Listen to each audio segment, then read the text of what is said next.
All right, guys, Traversal ENT in the building, guys. I'm back with another one. Guys, it's with a somewhat of a heavy heart that I do this video. I'm going to be honest with you lot because I don't like any of the information that I'm going to present to you lot. But it is very important information that must be presented to you guys. All right? Because boxing is such a disgustingly dirty sport that the minute you start to embark in research and you really start to, turn over the stones, lift the carpet up, you'll see all the dirt. It won't take you very long. It won't take you very long to see the dirt. That's one aspect. The second aspect of it is when you start catching your fighter in dirt. That's the shocking aspect. You'll be like, what? Are you kidding me? Him too? Yeah, him too. And that's the sad part about when you're investigating certain things in boxing, all right? The boxing personnels, these individuals that are employed, working, heads of these big boxing organizations, be it the BBFC, be it WBC, be it the various different testing agencies, there's a lot of scoundrels that work within these organizations, right? And there are rings, I'm going to say that again, there are rings of corrupted people that work across these organizations. And yes, they all communicate and they all ensure what they need to ensure, whatever the objective is. If you think that boxing doesn't have rings within it, you are delusional. All right? These are the first things you'll come to understand when you're doing investigation. Without further ado, let me get to it, yeah? I'm going to pose a question and I'm going to divulge my information in this way through questions, yeah? First one is to the WBC. Why is it the WBC that I know, and so does every boxer pretty much, know that to test any individual boxer that you've got on your program, it costs you around 30 to 40 thousand pounds to test one boxer. And the fact that you guys find that an expensive thing to do. You guys find it expensive to test one boxer 30 to 40k, and granted, it is a lot of money. You don't find that a difficulty to go and collect the urine sample of that boxer for testing. Why do I know that you don't find that a burden? So if I'm a boxer and I know that you find that a burden, what real incentive do you have to really go out there and stringently scrutinize or stringently test? You don't really have much because you hate the fact that you got to fork out that money.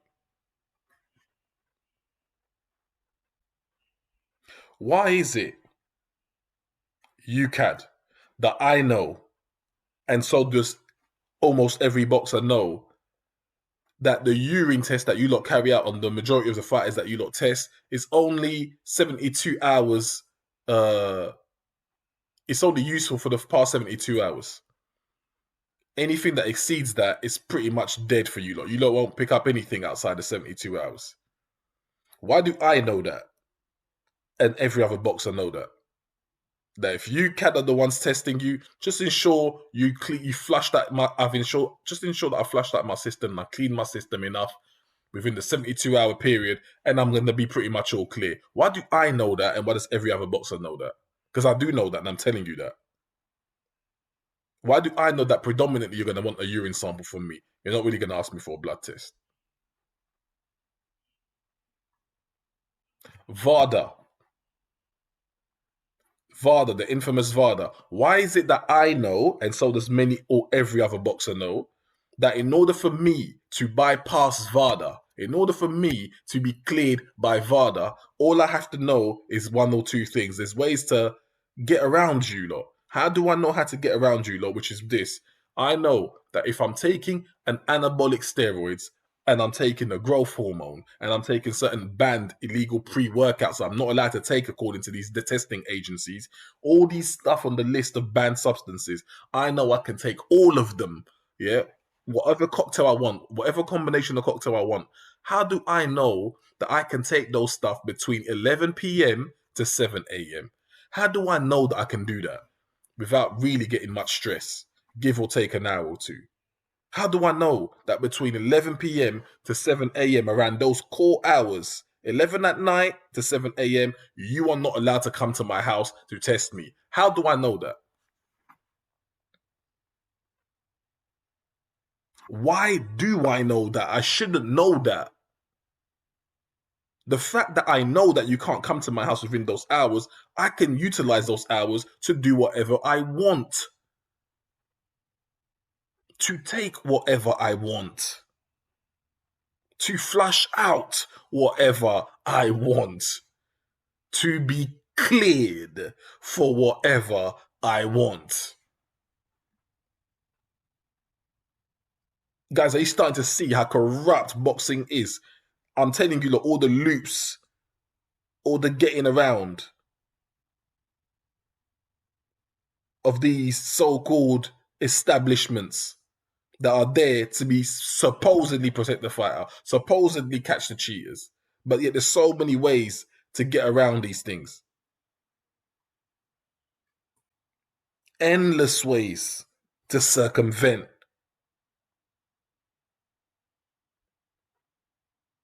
these organizations and agencies. Why do I know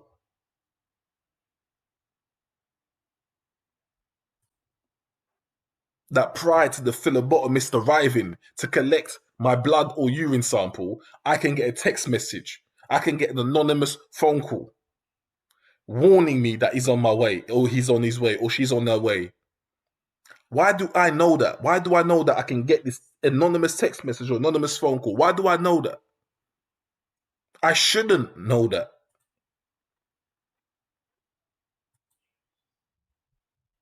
but I do. And this is Vada I'm talking about. Why do I know that I can take certain fast, I'm going to emphasize the word, certain fast acting testosterone, certain fast acting human growth hormones, certain, not all, certain fast acting testosterone and human growth hormones, certain fast acting ones that will stay in my body 7 or 8 hours at max.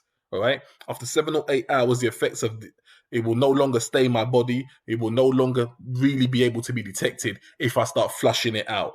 Why do I know that I can take these things? Why do I know that I can take diuretics to flush out these residue for me prior to me getting tested? Why do I know that I can do that? How is it that me, I'm not a professional boxer, how do I know how to cheat the system?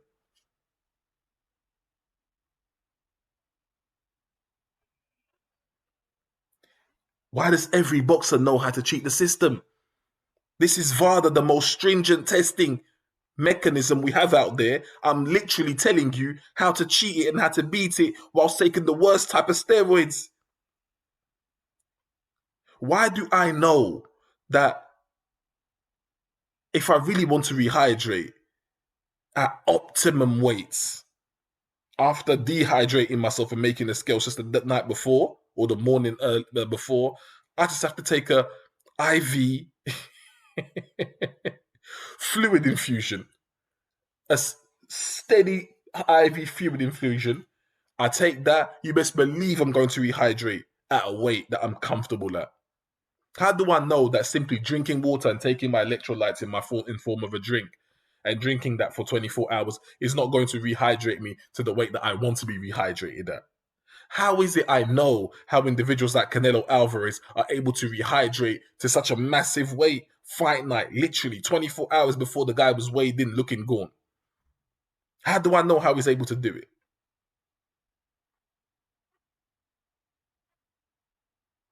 All boxers know this information. A lot of strength and conditioning coaches know this information. How is it that I know that all these different agencies communicate with one another, have staff members that leave one organization and work for another organization, go from the BBC, BBBFC to working with testing agencies, to working directly with fighters, to becoming doctors for fighters, to getting in the strength and conditioning programs of certain fighters? How do I know that?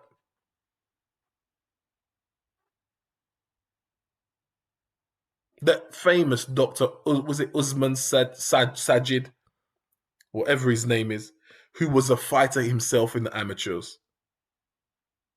He was an amateur boxer himself, who worked as a medical staff for the BBBFC. He was the medical staff within that organization, who later on works directly with fighters. I'm gonna tell you lot this. You might not want to hear it, but I don't care. If you have seen this doctor take a picture with one of your favorite fighters, be wary of that fighter. Very, very wary of that fighter. Because that man knows how to bypass and he knows how to circumvent every form of testing that exists under the sun. On top of that, that man alone, there's many like him. He's not the only one. There's many like him. Victor Conte, who's an advocate for clean sports today, was the guy who created the drug, the clear, in the past. He knows how to circumvent all these testing mechanisms. There's plenty of people out there who know how to circumvent all of that.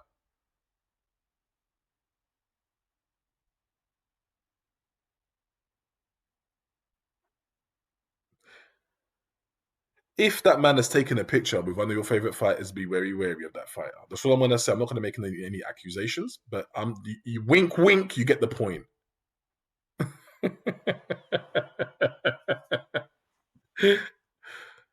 What are some of the things that are used aside from anabolic steroids? Because it's not just anabolic steroids, guys.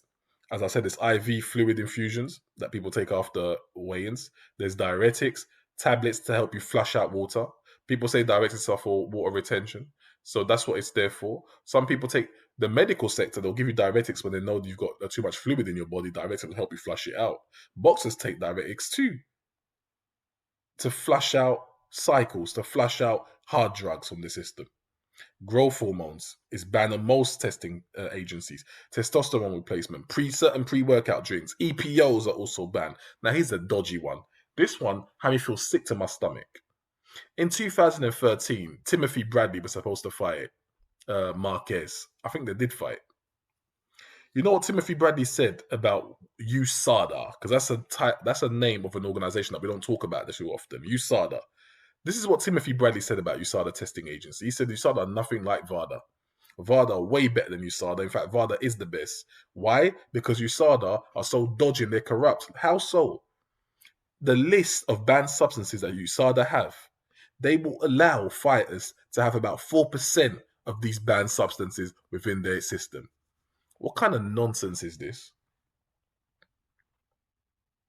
You will allow fighters to have up to about 4% of a banned substance within their system, 4% of an illegal drug within their system, because you deem that 4% isn't sufficient enough to cause anything. So if it's up to 4% we find in our testing, we'll leave it. We won't fuss about it. But the joke of the matter is the 4% that they find in the testing is the 4% of residue that is left. It's not the 4% that was it's not what was pre-existing in the individual's body. It's simply what is left after that individual erroneously tried to flush it out of themselves. USADA will allow it. To make matters worse, what did Timothy Bradley tell you? He said it is a known fact that USADA do not communicate with all parties about their findings. Meaning, if they popped you, say you was a dirty fighter, taking illegal drugs, illegal substances, illegal pre-workouts, etc., they would catch you, but then withhold that information from the person you're about to fight. They wouldn't tell him. Full stop, point blank period, they won't tell him. Regardless, they won't tell him. That's USADA for you. And this is what I mean, that boxing is so dirty, so corrupt. It's actually disgusting. It's repugnant. It makes you throw up. They allow 4% of certain drugs to be in your system, knowing that they've tested you and they found it, and they leave it and they okay it. They sanction it. They are cool with it. Then they turn around and they test you, they pop you, they don't reveal that information to the person, to your adversary. And we've heard this before with other fighters, more close to home. Wink, wink.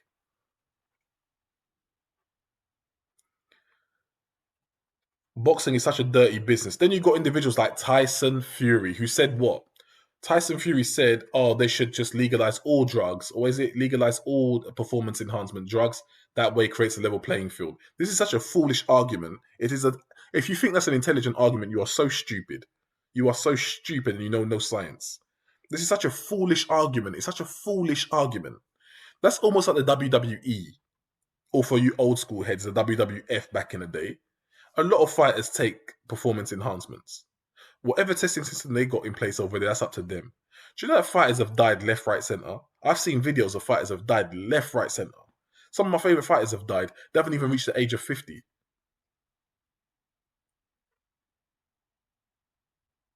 Yokozuna from back in the day. Macho Man Randy Savage. I could keep naming you. I'm naming you absolute legends. I'm naming you absolute Mount Rushmore legends right now, yeah?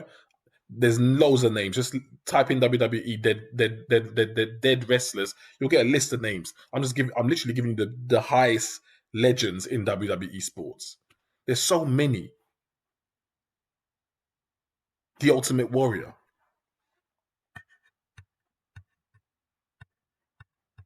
There's so many fighters who have died because this testing is flawed and everyone's taking everything. This level playing field that you're talking about doesn't work. If everyone is taking performance enhancements, you think that makes it a level playing field? It doesn't, because the person with the most money takes the better drug, takes the more sophisticated drug, takes the better designer drug. So he's still got one up over the other ones. That's the first thing. Second thing, how do you know they won't abuse it? Just because you've legalized it doesn't mean one person won't abuse it excessively. If I know I'm taking what you're also taking and I want the edge on you, what am I going to do? I'm going to take more of it. And if I can take it on the night without getting caught, I'll do that too. I will abuse it. How are you going to regulate abuse of substances if you green card all performance enhancements? How are you going to regulate that? The only way you could regulate that, and let me get scientifical now, the only way you could attempt, and you might not be successful, attempt to regulate that is if you was to monitor each individual boxer's biochemical marker.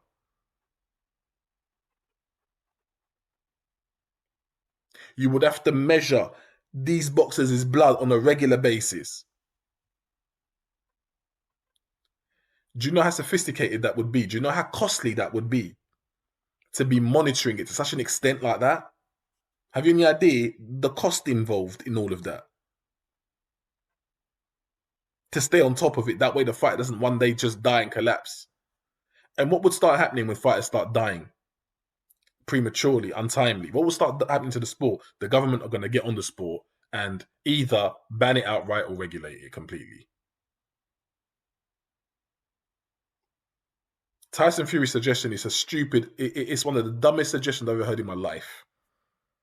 And then it makes you wonder, why would you suggest that in the first place if you're a clean athlete in the first place? Why would you really suggest that? Now, I'll tell you why. One reason might be because he understands that many fighters are taking stuff. So it's not fair on those who are not. That's a fair point.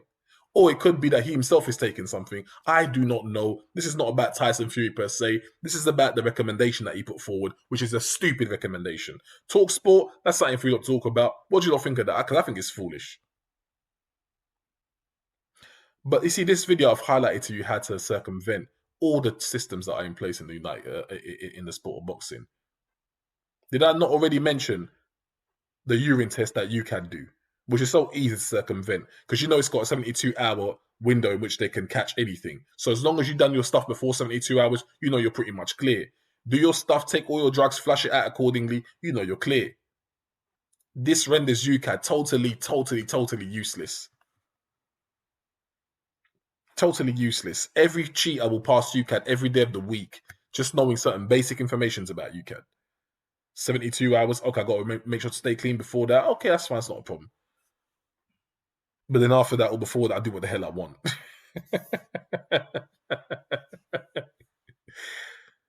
The clean boxing program that all fighters should be under is the better way to go with it. Because that way you are tested all year round, not just during fight week or not just during the times that you are active. Meaning what? If you are not active in boxing, as in you don't have a fight scheduled out, you're not going to be tested. So you could take all the drugs you want under the sun 50 times over. No one's going to test you for it.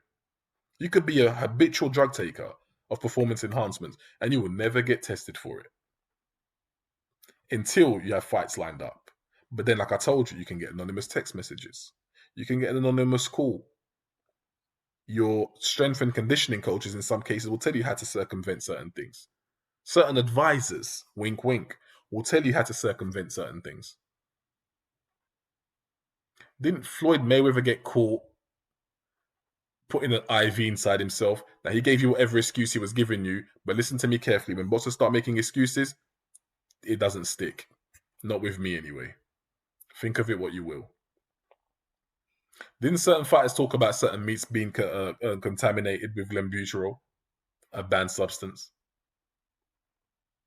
When you start hearing excuses, wink, wink, flag it up. For me, it flags up. Because in the boxing world, there really is no excuses. A lot of these individuals who help fighters cheat, they laugh when they hear these excuses that fighters put forward to you guys, for you gullible ones to believe, because they know what time it is. All right? Me, when I hear these excuses, I laugh too. All right? A fighter is always responsible for what he puts in his system. Conor Benn is not innocent. Stop pussyfooting around these fighters. Stop pussyfooting around Conor Benn, Spencer Fearon, Tunde Ajayi. Stop pussyfooting around guys that you lot like just because you have a relationship with them. That's called bias. We don't have time for that here. If it wasn't Conor Benn and it was some Russian fighter or Eastern European fighter, a Caucasian one at that, hard-looking, hard-faced, you wouldn't be as nice.